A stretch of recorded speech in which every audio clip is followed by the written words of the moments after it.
요한복음 13장 7절 한 구절만 보겠습니다. 예수께서 대답하여 그에게 말씀하시기를 내가 하고 있는 일을 내가 지금은 몰라도 이후에는 알게 되리라고 하시니, 이 본문을 가지고 지금은 몰라도 이후에는 알게 되리라는 제목으로 말씀을 전하겠습니다. 세상 사람들이 하는 말 중에 천천히 서두르라는 말이 있습니다. 천천히 하라면서 어떻게 또 서두르라 이렇게 할 수 있는 것이죠. 이렇게 모순되는 어휘들을 서로 결합시켜서 어떤 의미를 찾아내는 이런 표현을 역설적인 표현이라고 말합니다. 예를 들면 소리 없는 아우성 이런 겁니다. 소리가 없는데 어떻게 아우성을 칠 수 있죠? 그런데 강한 의미로 다가오는 겁니다. 소리 없는 아우성. 산송장이란 말도 있습니다. 죽었는데 어떻게 산송장입니까? 그죠? 살아 있습니까? 찬란한 슬픔, 이런 표현법도 있습니다. 천천히 서두르라는 말은 게으르지는 않지만 서두르지도 않는다는 말입니다. 조급함을 경계하는 말입니다. 사람들은 자신에게 어려운 환경이 닥치면 지금까지의 경험을 토대로 해서 그 문제를 판단하고 사물을 결정하려고 합니다. 그래서 옳다 그르다, 진리다 비진리이다, 마귀의 수작이다, 아니면 하나님의 역사이다, 때로는 저주와 축복을 결정하기도 합니다. 제가 보기에는 저주인데 어떤 사람은 복으로 알고 있는 사람도 있습니다. 참으로 불쌍한 사람들입니다. 간혹 깊은 통찰을 가졌거나 앞날을 내다보는 예지를 가진 사람이 있다고 해도 성경에 기록된 미래를 알 수 없는 그의 결정은 조급할 수밖에 없습니다. 너무 조급하게 결정하는 겁니다. 그래서 대부분의 사람은 조급합니다. 성경을 모르기 때문에 그렇습니다. 구원을 거부하는 죄인에 대한 성경의 경고는 너무나 무섭고 두려운 것입니다. 어떤 필설로도 그의 영원한 운명을 표현할 수 없습니다. 제가 아무리 지옥과 유황불못이 뜨겁다고 외치더라도 영원 무궁토록 타오르는 그 고통의 장소를 필설로 다 설명할 수 없습니다. 100만 분의 1도 되지 않습니다. 저보고 사이비라니 극단주의자라고 그렇게 말하지 마세요. 예수님이 말씀하신 것보다는 약하게 말해요. 항상 저는. 죄인은 지상에 살면서 예수님을 거부하고 다른 것을 조급하게 선택한 자신의 그 죄를 영원토록 후회할 것입니다. 그는 현재 보이는 것, 현재 느끼는 것, 현재 누리는 것을 최고의 가치로 여기면서 조급하게 자신의 영혼을 선택한 것입니다. 서두르지 말고 조금 더 천천히 고민하다가 진리가 무엇인지 알고자 했다면 그는 지옥에서 구원받았을 것입니다. 그런 사람이 있으면 지금도 여러분의 발걸음을 그에게 인도하는 것입니다. 아니면 그의 발걸음을 여러분에게 인도할 것입니다. 지옥에서 불타는 혼은 조급하게 지옥을 결정한 사람들의 모임입니다. 그리스도인은 성경을 공부할 때 진리의 성령께서 말씀을 조명해 주심으로 배우게 됩니다. 그래서 참된 선생님은 성령님인 것입니다. 저뿐만 아니라 모든 목사와 교사는 그냥 안내자일 뿐입니다. 자라나게 하시는 분은 성령님이십니다. 그래서 목사나 교사는 잘난 척하지 말아야 되는 겁니다. 자기만 바이블 빌리버이고 그렇게 말하면 그의 설교는 만담이 되는 것입니다. 말만 계속 반복해서 말하게 됩니다. 구원받았어도 성령께서 조명해 주시기를 싫어하는 사람의 마음은 부패한 사람입니다. 마음이 부패한 사람입니다. 그는 같은 책을 공부하더라도 믿음의 그릇이 결코 크지 못합니다. 구원받아도 마찬가지입니다. 그 믿음의 외연의 한계가 여기까지라고 딱 보입니다. 처음 말을 들어보면 무슨 말 할지 알게 되는 것입니다. 그러나 성령께서 말씀을 조명해 주시는 성도는 영적으로 점점 성장하게 됩니다. 영적으로 어린 아기였는데 말씀을 공부할수록 성장하는 겁니다. 그러면 자기 생각을 우선 버리게 됩니다. 자기 육신의 기질에서 우러나오는 그런 가치관도 포기하고 자기의 감정도 포기하고 자기의 고집은 죽은 것으로 여기고 성경이 말씀하시는 것에 순종하는 겁니다. 여러분 이렇게 자신을 부인하고 말씀에 순종해 보신 적이 있으십니까? 이런 사람을 그리스도인이라고 하는 겁니다. 여러분은 어떤 환경과 상황 속에서도 조급해해야 할 이유가 전혀 없습니다. 이 말씀을 통해서 향상된 진리의 지식이 계시해 주는 해보다 더 밝은 미래를 알기 때문에 그렇습니다. 영원한 미래를 여러분들은 알고 있습니다. 그래서 지상에서 무슨 일을 겪더라도 여러분은 찬란한 하늘나라에 갈 것입니다. 이것을 아무도 막을 수 없습니다. 한번 들어보십시오.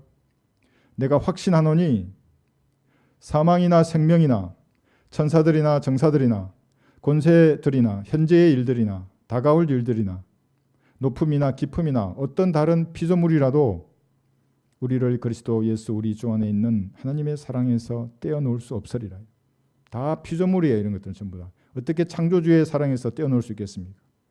여러분의 구원을 보장하는 그 법적인 서류는 예수님의 피로 계약을 맺었고 성령께서 보증하시는 인장을 찍은 다음에 아버지 하나님께서 받으셨습니다.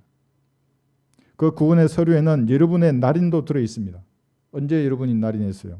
예수님을 구주로 영접할 때 그 서류에 여러분의 날인을 하신 것입니다. 취소 불가능한 구원의 문서입니다. 교회 시대에는. 그래서 아무도 여기서 지옥에 가고 싶어도 갈 수 없는 사람들입니다. 비천한 육신의 몸을 입은 진흙으로 만들어진 여러분들을 주님께서는 이렇게 말씀하실 것입니다. 오 내 사랑아 너는 어여쁘고 어여쁘도다. 이렇게 말씀하시는 창조주를 여러분들은 친히 볼 것입니다. 예수님께서 내 사랑아 너는 모두가 어여쁘니 내게는 흠이 없구나.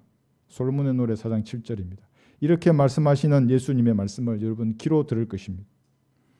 왜 여러분을 흠도 없고 점도 없이 아름답고 어여쁘다고 말씀하시는 것입니까? 하나님의 피로 씻겼기 때문에 그렇습니다. 베드로전서 1장 한번 펴보십시오.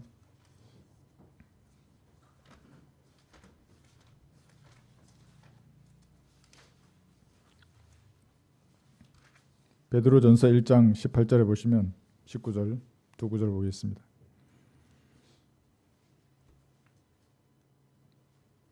베드로전서 1장 18에서 19절.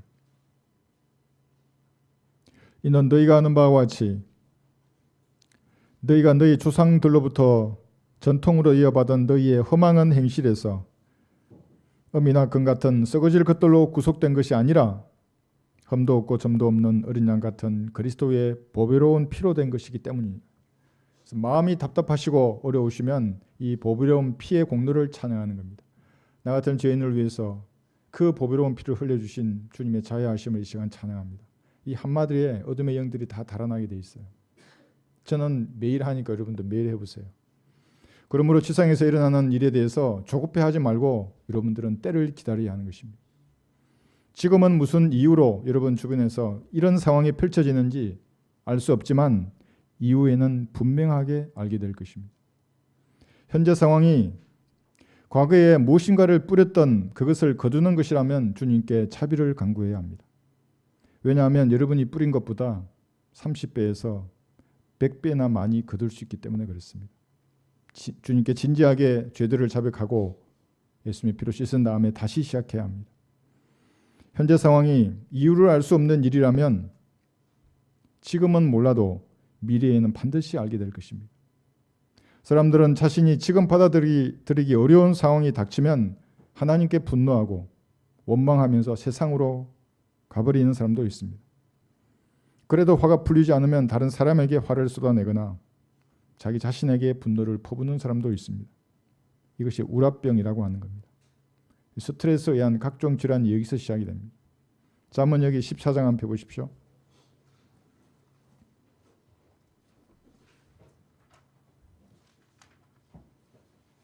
그래서 조급하게 화내지 말고 주님을 기다려야 하는 것입니다.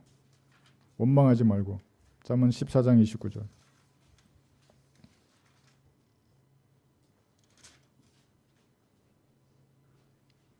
잠언 14장 29절에서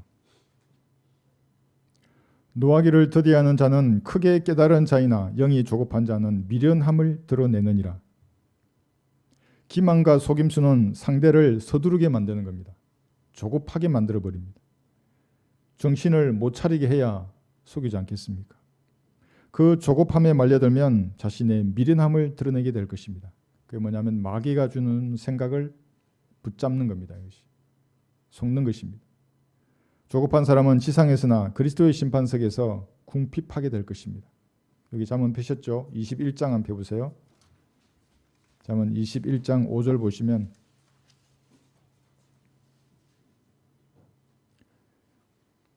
부지런한 자의 계획은 풍부함에 이르나 조급한 자는 누구나 궁핍함에 이를 뿐이니라.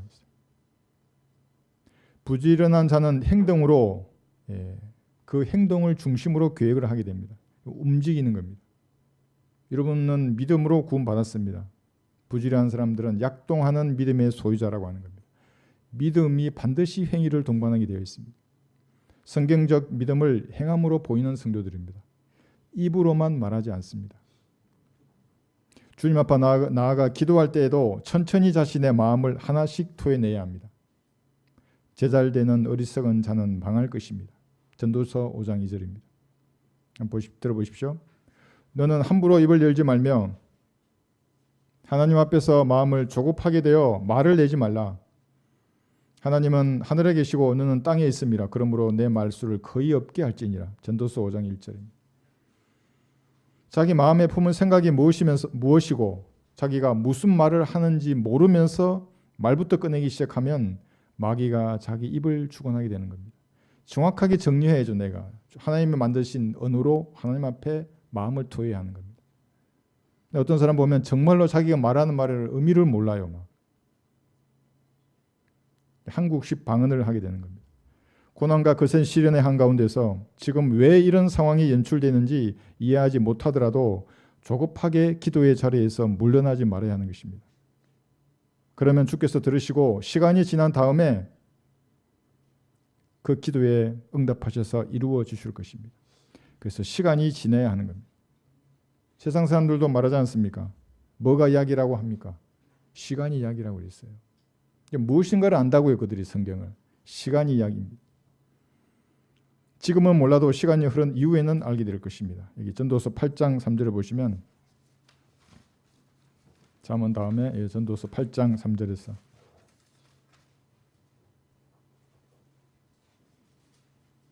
그래서 기도 응답이 되지 않는다고 물러나지 말아야 하는 겁니다. 내 양심에 그릇기는 죄만 없으면 기도하세요.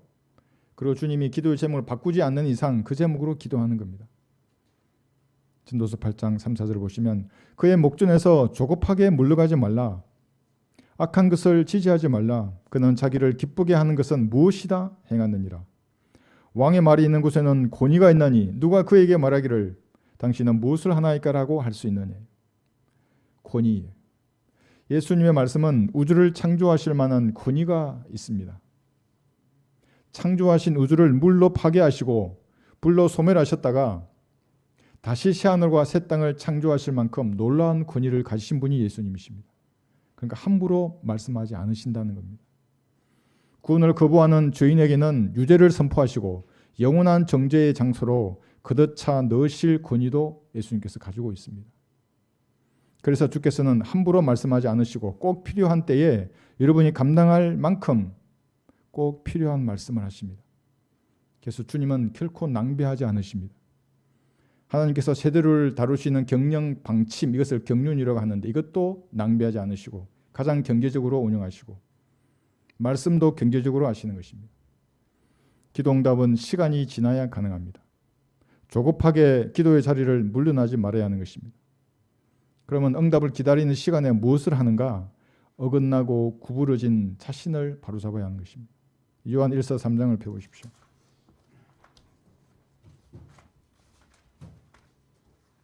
요한 1서 3장 21절.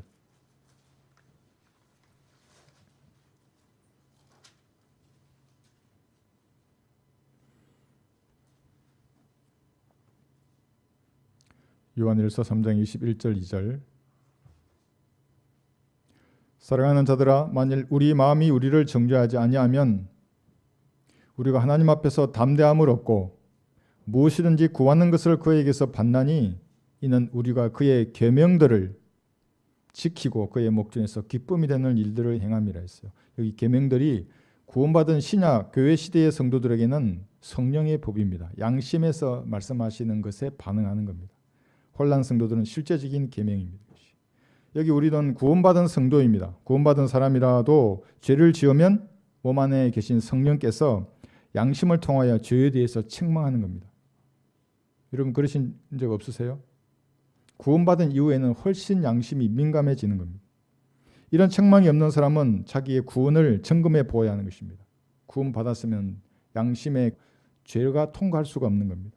그래서 성령께서 양심을 통해 그거 하지 말라고 말씀하십니다. 이제 그만해라 그러고 거기까지 그건 죄라고 분명하게 말씀하십니다. 그러면 그 죄를 자백해서 버려야 하는 겁니다. 이것이 성령의 법이라고 합니다. 제가 처음에 헌신하고 이제 집에서 안 나갔어요. 밤에 군부대는 대부분 회식이잖아요. 뭐 여기 1차요 막 많잖아요. 그 이제 공부하고 이러면서 있는데 문제가 생기잖아요. 그럼 밖으로 뛰쳐나가려고 소파에서 벌떡 일어섰잖아요. 뭐라는 줄 알아요? 누가 날 미는 것 같아요. 네가 나가면 너는 비참해질 거야. 그러면 또 한 5분 있다가 또 막 얼굴이 붉게 또 화가 나서 팍 일어서서 나가려고 그러면 너는 비참해질 거야. 너는 비참해질 거야. 지금도 제가 그걸 잊을 수가 없어요. 그 소파에서 일어섰다 앉았다가 계속 일어섰다가 앉았다. 성령의 법입니다. 그리고 성경적 실행을 통해 주님의 목전에 기쁨이 되는 일들을 행하면 무엇이든지 구하는 것을 받을 것입니다. 이런 사람은 기도의 내용이 달라요. 기도의 제목이 달라지는 겁니다. 육신적인 것을 구하지 않습니다. 조급하게 기도하고 끝내버리면은 기도 응답이 진행되다가 끝나버릴 것입니다. 그래서 어떤 상황에서도 지금은 잘 모르지만 이후에는 알게 될 것을 확신하면서 주님 안에서 인내해야 하는 겁니다. 몇몇 구약의 선지자들을 예를 들겠습니다. 엘리야는 칼멜산에서 450대 1의 싸움에서 승리했습니다. 450명을 죽였어요. 예. 나머지 아세라들의 선지자들은 또 같이 있었죠. 현장에. 죽인 바알 선지자들은 죽여버렸어요. 엘리야는 왕도 두려워하지 않았고 바알과 아세라들의 선지자들을 합해서 850명의 대적을 전혀 두려워하지 않았습니다. 담대하게 맞서서 싸웠습니다. 그 주께서 자기에게 응답할 것을 확신하셨습니다.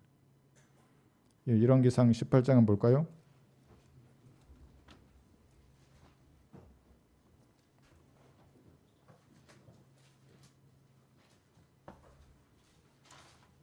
열왕기상 18장에서 27절 보시면 심지어 엘리야는 그렇게 많은 적들을 조롱했습니다. 그래서 성경적 진리의 지식을 가지고 있는 성도는 마귀의 지식을 떠드는 사람들을 조롱할 수 있어요. 정오가 되자 엘리야가 그들을 조롱하여 말하기를 큰 소리로 부르짖으라. 그는 신이니라. 그가 말을 하고 있거나 무엇을 뒤쫓고 있거나 길을 떠났거나 아니면 혹 잠들어서 깨워야 하리라 하더라. 그들이 크게 부르짖고 그들의 방식대로 칼과 단창들로 몸에 상처를 내되 피가 흐를 때까지 하더라. 이렇게 해도 응답되지 않는 바알의 선지자 450명을 기센 신으로 끌고 와서 모두 죽였습니다. 두려움을 모르는 용감한 주의 군사였습니다. 그런데 이런 군사도 이세벨이라는 여자의 말 한마디에 쾌요패를 당했습니다. 주님께 생명을 거두어 달라고까지 말했습니다. 여기 19장 4절 보세요. 열왕기상 19장 4절 열왕기상. 그러나 자신은 강야로 하룻길을 갔으니 그가 향나무 아래로 가서 앉아 죽기를 구하여 말하기를 이것으로 척하오니 오 주여 이제 내 생명을 취하소서. 내가 내 조상들보다 낫지 못하나이다 하더라. 말 한마디에 이렇게 간다고요. 위대한 하나님의 군사도. 겁에 질린 엘리야는 죽음을 두려워하면서 폐장병 신세가 되어서 도망을 다녔습니다. 대적을 조롱하며 두려움 없이 싸우던 엘리야의 모습은 흔적도 없이 사라져 버렸습니다. 엘리야는 이후에 일어날 일을 알지 못한 채 괴로움과 무력함, 절망 속에서 이 나라를 보냈습니다. 그러나 이후에 엘리야는 어떻게 되었습니까? 불말이 이끄는 불병거를 타고 셋째 하늘로 휴거되어 올라갔습니다. 죽음을 보지 않았습니다. 변화된 엘리야의 당당한 모습은 그로부터 1500년이 지난 마태복음 17장 변화산에 예수님과 함께 나타났습니다. 이 마태복음 17장 2, 3절에 보시면 엘리야의 혼이 아니에요. 죽음을 보지 않고 올라갔다가 변화된 엘리야의 몸이에요. 모세, 엘리야, 예수님. 영광스러운 몸으로 변화된 그들의 몸을 여기서 볼 수 있습니다. 마태복음 17장 2, 3절. 그들 앞에서 변형되시니 그의 얼굴은 해처럼 빛나고 그의 옷은 빛처럼 희어지더라. 그런데 보라, 모세와 엘리야가 그들에게 나타나서 주와 함께 이야기하더라. 이세벨에게 쫓기며 죽음을 찾던 그 당시의 엘리야는 이후에 일어날 일을 전혀 알지 못했습니다. 천년왕국이 지상에 세워질 때에 엘리야는 모세와 함께 예수님의 보좌 옆에 앉을 것입니다. 이것도 몰랐습니다. 대환란 때의 엘리야는 두 정인 가운데 한 사람이 되어 다시 지상으로 내려올 것입니다. 그래서 역전의 용사가 되어서 적그리스도의 세력과 용감하게 맞서 싸울 것입니다. 그러다 목이 잘리지 않습니까? 참 군인의 모습을 보일 거예요. 전장에서 용감하게 싸우다가 최후를 맞이하는 그 군인의 모습을 엘리야가 보여줄 것입니다. 요한계시록 여기 11장 12절에 한번 보세요. 그러나 이렇게 될 것을 이세벨에게 쫓기던 엘리야는 알지 못했어요. 여기 계시록 11장 12절을 보시면 그들이 하늘로부터 나는 큰 음성을 들었는데 그들에게 말하기를 이리 올라오라 하므로 그들이 두 정인이에요. 모세와 엘리야.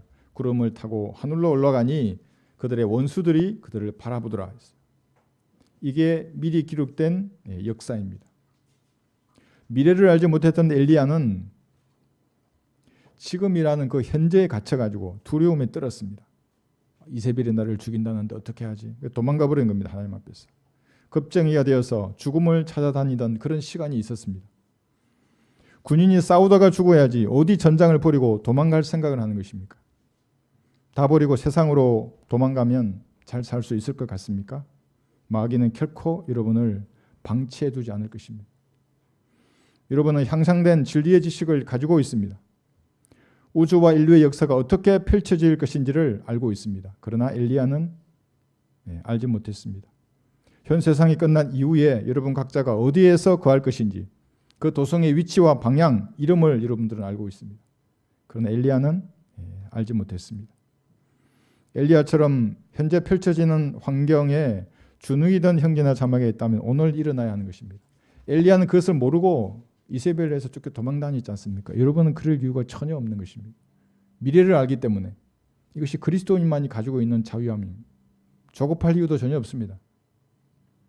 여러분이 메고 있는 짐이 무거운 이유를 지금은 정확히 모르지만 이후에는 알게 될 것입니다. 다음은 모세입니다. 모세는 출애굽기 14장에서 파라오가 이끄는 이집트 군대를 홍해 바다에 수장함으로써 완전한 승리를 거두었습니다. 유대인의 구전에 의하면 아비월이에요. 아비월. 그러니까 3월 중순에서 4월 중순 21일. 다음 주쯤이네요. 이스라엘 민족 200만 명은 6일 동안을 행군해서 홍해바다 앞에 도착했습니다. 그들의 행군 대형은 200만 명이니까 길이만 16km쯤 됐을 거예요. 폭은 한 8km 정도 되고 이게 거대한 행군 대열이었습니다. 200개 단위로 1만 명씩 200개 단위로 재편성해서 군대에서 하는 제시 훈련처럼 10,000명씩이니까 앞으로 갓 하면 가는 겁니다. 자영 앞으로 갓 하면 자라가고 그렇게 해서 그 바다를 걷는 겁니다. 그 홍해 바다의 폭이 약 16에서 32km나 되는 겁니다. 그러니까 지금 수에즈 운하에서 남으로 50km 지점에 있는 그 광활한 강폭을 건넜던 겁니다. 바다의 폭을. 무슨 갈대숲이 아니라. 그래서 모세와 이스라엘 백성을 따라왔던 파라오와 그의 군대는 주께서 바다 가운데서 뒤집어 엎으셨습니다. 한번 볼까요? 출애굽기 14장 27절 보시면 200만 명이 죽음에서 구출된 겁니다. 출애굽기 14장 27절. 완벽한 승리의 지휘관이었습니다. 모세는. 출애굽기 14장 27절. 모세가 바다 위로 자기 손을 뻗치니 바다가 그 세력이 회복되었고 새벽이 되었더라. 그러자 이집트인들이 그것을 피하여 도주하나 주께서 이집트인들을 바다 한가운데서 뒤집어 엎으셨더라 했어요. 위대한 승리를 이끌어낸 민족의 지도자였습니다. 그러나 모세는 육신적인 기질을 가지고 있었습니다. 출애굽기 펴셨죠. 여기 2장 12절에 보시면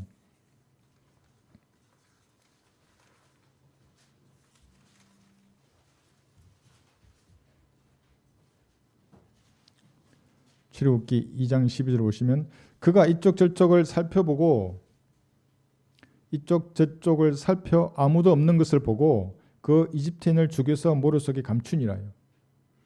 그러니까 우발적으로 살인을 한 게 아니라 좌우를 살피고 사람이 없으니까 죽이고 감추었습니다. 이런 기질로 인해서 모세는 약속의 땅에 들어가지 못하고 죽어야 했던 것입니다. 한번 들어보십시오. 모세가 손을 들어 자기 막대기로 그 바위를 2번 쳤더니 물이 풍부하게 솟아나와서 회중이 마시고 그들의 짐승들도 마셨더라 그랬어요. 이게 출애굽 민수기 20장의 말씀인데 이미 한번 모세는 출애굽기 17장에서 반석을 쳤습니다. 그래서 백성은 그 물을 마셨어요.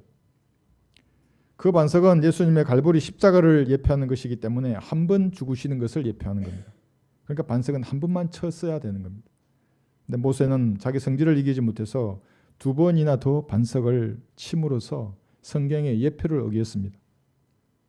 바위에게 말만 하라 그랬는데 반석을 2번 친 것입니다. 그래서 여기 민수기 20장 12절에 보시면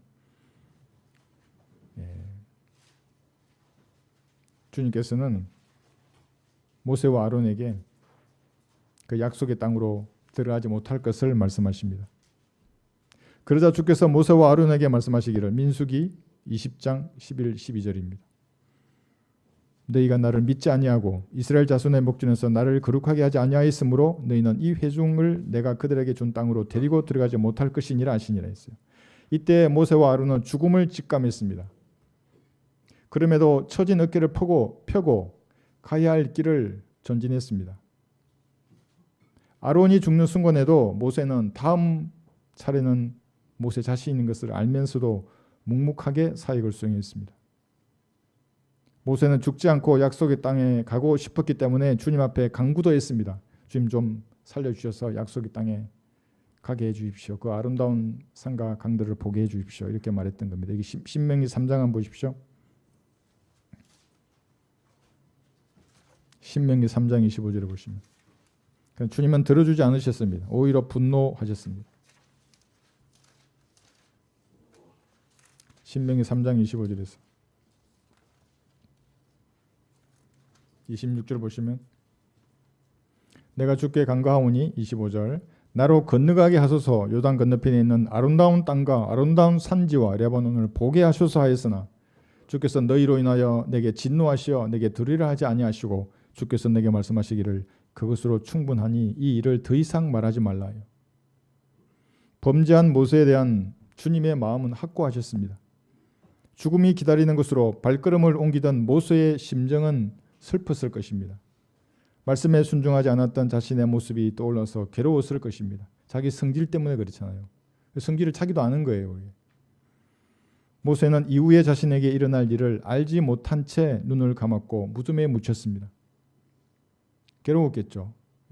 그렇게 죽는 것에 대해서. 이후에 모세는 어떻게 되었을까요? 부활했습니다. 유다서 1장 9절을 보시면 모세가 부활했다는 이 말을 뒷받침해 주는 근거는 변형산의 그 사건이에요. 모세와 엘리야는 부활했어요. 지금도 부활해서 있어요. 유다서 1장 9절에 보시면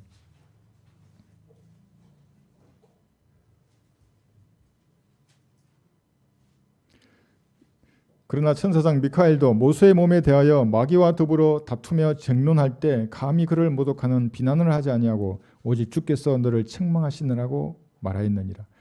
그래서 모세의 무덤이 어디에 있는지 아무도 몰랐던 거예요. 당시도 몰랐고 지금도 몰라요. 부활해서 변형산에 나타났던 겁니다.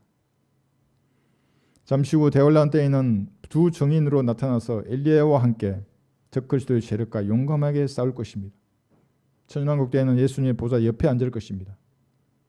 그러나 죽음을 기다리며 광야의 길을 쓸쓸하게 걸어가던 모세는 이후에 일어날 이러한 일들을 전혀 알지 못했습니다.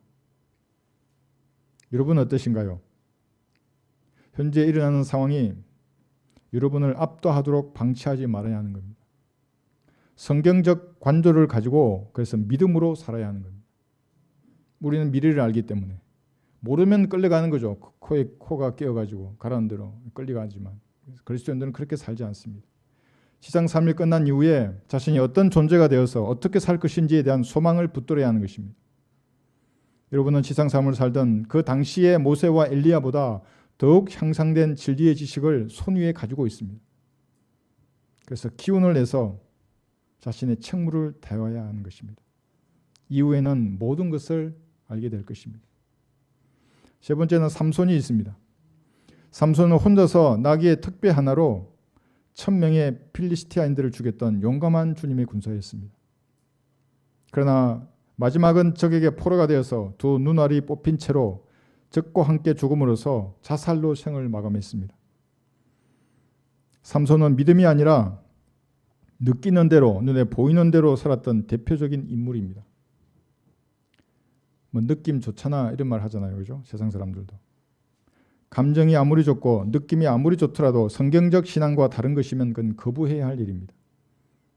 느낌 좋아 이 단어는 마귀가 에덴에서 여자를 유혹했다 썼던 말입니다. 그래서 사탄은 항상 사람의 감정을 쥐었다가 폈다가 하는 것입니다. 생각할 시간을 주지 않습니다. 성경에 기록된 사실에 근거한 느낌이 아니면 그건 여러분들은 부인하고 죽은 것으로 여겨야 할 감정인 것입니다. 그리스도인은 성경적 믿음의 근거에서 살아야 합니다. 감정을 쫓던 삼손은 어떻게 되었습니까? 결국 양눈이 뽑혀서 맷돌 돌리는 신세가 되었습니다. 재판관기 16장 한번 보십시오. 너무나 조급했다고요. 전혀 미래를 몰랐습니다. 재판관기 16장 21절.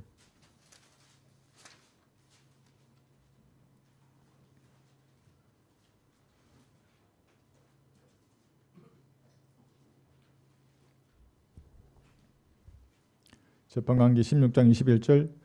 필리스타인들이 그를 붙잡아 그의 양눈을 빼고 그를 가사로 끌고 내려가서 놋 족쇄로 채우니 그가 감옥에서 맷돌 돌리는 일을 하더라. 그리스도인들이 죄를 짓고 자백하지 않잖아요. 죄를 버리지 않아요. 그러면 이 똑같이 되는 거예요. 그래서 눈이 썩은 동태가 되는 거예요. 그리고 마귀들이 가지고 놀아요. 이제 백성이 삼손을 보고 24절 보세요. 백성이 삼손을 보고 그들의 신을 찬양하며 말하기를 우리의 신이 우리의 원수 곧 우리 중 많은 사람을 죽인 우리나라의 파괴자를 우리 손에 넘겨주셨다 하더라. 마귀도 그렇게 말할 거예요. 내 자식을 구령해서 이겨가던 그를 하나님이 우리 손에 붙여주셨다 할 거예요. 그러니까 여러분 믿음으로 살아야 하는 겁니다. 그렇지 않으면 마귀가 얼마나 좋아하겠어요. 여러분 세상으로 돌아가거나 믿음을 포기해버리면. 이 말을 듣던 삼손의 심정을 한번 생각해 보십시오. 아마도 죽음으로써 치욕을 씻고 싶었을 것입니다. 25절 보시면 그들의 마음이 즐거워지자 그들의 말하기를 삼손을 불러 그로 우리를 위하여 우스갯거리가 되게 하자 하고 삼손을 감옥에서 불러 그로 그들을 위하여 우스갯짓을 하게 하고 그들이 그를 기둥들 사이에 세우니라 했어요. 군인을 놀렸어요. 총살을 해야죠. 그러면 차라리 영광이에요. 군인에게는. 싸우다 죽는 거니까. 얼마나 치욕스러웠을까요? 이스라엘을 20년간이나 재판했던 그 사람이 적 앞에서 우스갯짓을 하는 겁니다. 세상 사람들의 술안주거리가 되는 겁니다. 웃으면서. 삼손은 이들과 함께 죽음으로써 자신의 수치를 씻으려 했습니다. 여기 30절 보시면 삼손이 말하기를 필리스타인들과 함께 죽자 하고 그의 힘을 다하여 몸을 굽히니 그 집이 그 안에 있는 군주들과 모든 백성 위에 무너져 내리니라. 그래야 삼손이 죽을 때 죽인 자들이 그가 살아서 죽인 자들보다 더 많더라 했어요. 삼손은 돌에 깔려서 적들과 함께 천천히 죽어갔습니다. 말씀대로 살지 못한 자신의 죄들을 생각하며 마음이 아팠을 것입니다. 내가 주님 앞에 순종할 걸. 그래도 마지막에는 자신의 생명을 다해서 적들과 싸웠습니다. 그런데 이렇게 구약에서 자살한 삼손을 이후에 기록된 히브리서에서는 믿음의 영웅으로서 좋은 평판을 받았다고 기록하고 있습니다. 여기 히브리서 11장을 보십시오. 그래서 어떤 사람은 자살하면 지옥에 간다 그러는데 그건 성경은 몰라도 너무나 모르는 사람이에요. 삼손이 좋은 예고 신약의 성도는 삼손보다 더 위에 있잖아요. 어떤 죄를 지어도 지옥에 가지 않아요. 성경에 무지한 사람들입니다. 히브리서 11장 2절을 보시면 원로들이 그것으로서 좋은 평판을 얻었느니라 그래요. 히브리서 11장 2절의 말씀입니다. 여기 평판은 여러분 레포트를 쓸 때 A+를 받았다는 말로 이해하면 돼요. 좋은 평판을 얻은 그 원로들의 이름 중에 32절을 보시면 내가 무슨 말을 더하리요? 기드온, 바락, 삼손, 입다, 다윗 또한 사무엘과 선지자들에 관하여 말하려면 내가 시간이 부족하리라. 그 원로들의 이름에 삼손이 들어있는 겁니다. 구원받았어요. 그래요. 삼손도. 신약의 성도도 삼손처럼 죄의 유혹이나 세상의 염려들, 사람과의 갈등 속에서 스스로 생명을 취할 수도 있습니다. 그러나 구원을 잃지는 않습니다. 교회 시대의 한 번 구원은 영원한 것입니다. 이런 자유함을 가졌으면 어렵다고 죽을 것이 아니라 주님을 위해 살아야 하는 겁니다. 그럼 주님이 그 문제를 해결해 주게 되어 있습니다. 그 제가 만난 하나님입니다. 환경이 아무리 어려워도 말씀을 공부하고 마음을 토해서 주님 앞에 기도하고 찬양하면서 주님이 여러분에게 원하시는 뜻을 여러분의 행함으로 입증해 드려야 하는 겁니다. 그래야 하나님이 영광을 받으시죠. 영적 대적에게 아직은 하나님의 군사가 살아있다는 것을 여러분이 보여줘야 하는 겁니다. 그것은 주께서 주시는 지혜와 능력으로 그렇게 하는 것입니다. 북한에도 은혜의 복음 전도지가 전파될 것입니다. 우리 교회는 3년이 넘도록 기도하며 준비했습니다. 집 앞에 보내지 못한 전도지가 우리 그 아파트 문 앞에 쌓여 있었어요. 더 이상 보낼 수 없는 현실이 안타까웠습니다. 제게는 그것을 볼 때마다 마치 패배의 쓴 잔을 마시는 것과 같았습니다. 군대에서 패배하면 죽으라고 배우잖아요. 그만큼 승리를 갈구한다고요. 싸우다가 죽는 것이 영광이지 패배는 얼마나 수치스러운지 몰라요. 그렇게 가르쳐요. 옛날 험한 군대생활, 제가 처음 군대생활 할 때는 그 강주의 그 훈련소에서 축구하다 졌는데 그럼 졌으면 위로해 줘야 되잖아요. 야구 바트를 들고 서 있어요. 구대장이. 나는 야구 바트를 왜 들고 있어? 야구하라는 축구하고 왔는데 야구 바트를. 그때 처음으로 안 거예요. 패배하느니 죽으라는 말이에요. 패배의 쓴 잔을 마시는 것만 같았습니다. 그러나 이후에 주께서 법을 바꾸어 주셨고 환경을 조성해 주셨습니다. 오늘은 여러분 정말로 기도해야 합니다. 댁에 돌아가시면 아침까지 생각날 때마다 기도해야 합니다. 눈물로 씨를 뿌려야 하는 것입니다. 그러면 주님께서 여러분을 통하여 영광을 받으실 것입니다. 이 사역의 가치를 아는 사람, 사람의 혼이 얼마나 소중하는지를 아는 사람만이 동참할 수 있는 것입니다. 그렇지 않으면 별의별 핑계로 비방하고 험담하기 바쁩니다. 자기 배를 위해서 하나님을 섬기는 자들에게는 이 북한의 복음의 문이 열리지 않는 것입니다. 실제로 마귀가 막고 있어요, 여러분. 그 나라의 마귀가 각 나라에 다 있다고요. 고래도 있고 도시마다 있고 나라에도 있어요. 다니엘 10장에서 그랬잖아요. 그들이 막고 있으면 문은 열리지 않는 겁니다. 주께서 열어주셔야 하는 것입니다. 사역에 동참할 기회조차 그들에게는 주지 않는 것입니다. 무슨 바이블 빌리버라든지 가장 성경들을 믿는 교회라는 타이틀을 원하는 자들이 있으면 그 타이틀을 가져가라고 하십시오. 저와 우리 교회는 잃어버린 북녘 동포들의 혼을 이겨올 것입니다. 주님의 식탁에 올려드리는 겁니다. 그것이 주님의 군사가 해야 할 일입니다. 지금은 명확히 알 수 없을 것입니다.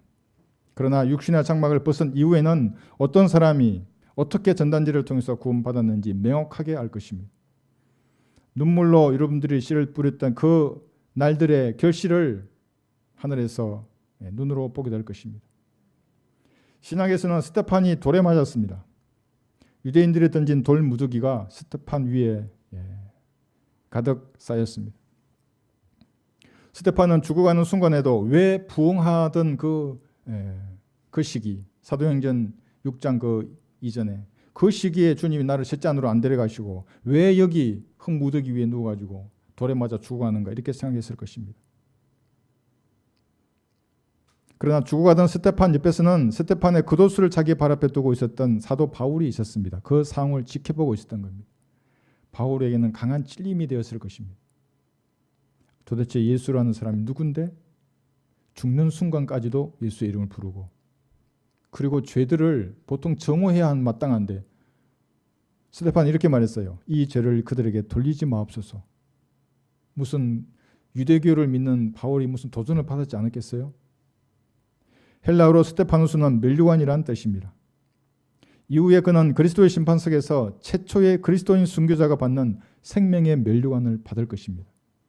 여러분들은 빛나는 면류관을 쓰고 해처럼 밝게 웃고 있는 스테판을 볼 것입니다. 그러므로 조급하게 현재 일어나는 일에 대해서 일희일비할 필요가 전혀 없는 것입니다.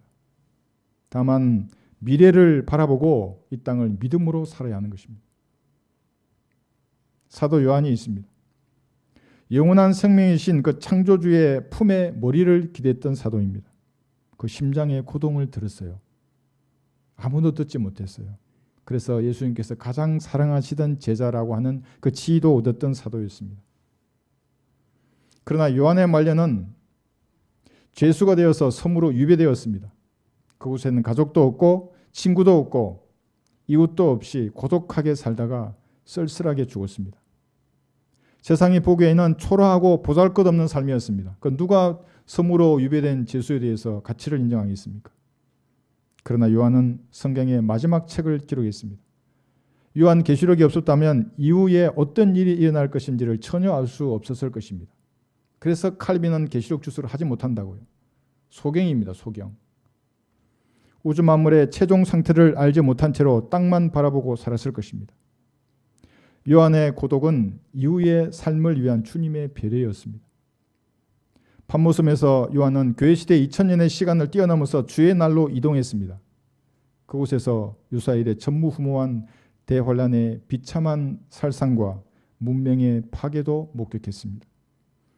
현재 있는 우주가 불에 녹아내리고 새하늘과 새 땅이 창조되는 모습도 보고 새 예루살렘 도성이 셋째 하늘에서 지구로 내려오는 장면도 보았습니다. 얼마나 놀라운 광경이었겠습니까?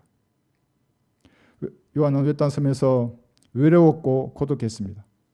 그러나 그런 생활에 대해서 불평할 이유가 전혀 없었습니다. 봤는데 이미 미래를. 음식에 대해서도 불평할 이유가 없고. 여러분 불평하십니까? 음식에 대해서? 집이나 친구나 직업이나 어떤 것도 불평할 이유가 전혀 없는 것입니다. 왜냐하면 이후에 일어날 일들을 눈으로 직접 보고 글로 기록했기 때문에 그렇습니다. 여러분도 마찬가지입니다. 여기 있지 않습니까? 여기에. 요한은 눈으로 보았지만 우리는 글로 새겨진 거잖아요. 더 볼 수 있어요. 우리는. 그래서 더 향상된 계시라고 하는 겁니다. 여러분 어떻습니까? 밝고 찬란한 미래가 보이십니까? 아니면 현재가 전부로 보이십니까? 지금 일어나는 일들이 미래를 향해 발걸음을 때리는 여러분의 발걸음을 붙잡고 있지는 않습니까? 그리스도인들은 믿음으로 살아야 하는 겁니다. 믿음으로. 흘러가는 대로 살거나 다른 사람의 평판에 신경을 쓰다가는 조급한 사람이 될 것입니다. 그러면 주님을 위해서 아무 일도 하지 못하는 것입니다. 여러분은 오직 믿음으로 살아야 합니다. 이것이 이후에 일어날 일을 확신하는 성도의 마땅한 자세입니다. 여러분들은 성경을 통하여 이후에 무슨 일이 일어날 것인지를 알고 있습니다. 그럼에도 불구하고 엘리야처럼 자기만의 동굴 속으로 들어가서 그곳에 처박혀 있다면 참으로 부끄러운 일입니다. 모세처럼 자기 성질에 모직해서 말씀에 순종하지 않는다면 주님께서 진노로 응답하실 것입니다. 삼손처럼 두 눈알이 뽑혀 마귀가 주는 곡식 껍질로 배를 채우고 있다면 그 지금 죄를 자백해서 버리고 돼지 우리를 박차고 나오면 되는 겁니다. 그런 의지만 가지고 있으면 되는입니다. 갈보리의 피는 지금도 샘물처럼 흐르고 있기 때문에. 그러면 주께서 반짝이는 거룩한 성도의 눈빛을 주실 것입니다. 하지 않는다고요, 사람이. 본문에 등장하는 베드로. 베드로 역시 아무도 할 수 없는 위대한 고백을 했었습니다. 베드로가 뭐라고 그랬습니까? 한번 들어보십시오. 주는 그리스도요 곧 살아계신 하나님의 아들이시니이다. 주는 그리스도 곧 살아계신 하나님의 아들이시니이다. 이런 고백을 했던 베드로는 주님을 3번이나 부인하고 저주하고 맹세하면서 모른다고 한 적도 있었습니다. 베드로에게는 이 사건이 얼마나 큰 상처가 되었는지 밖으로 나가서 비통하게 울기도 했습니다.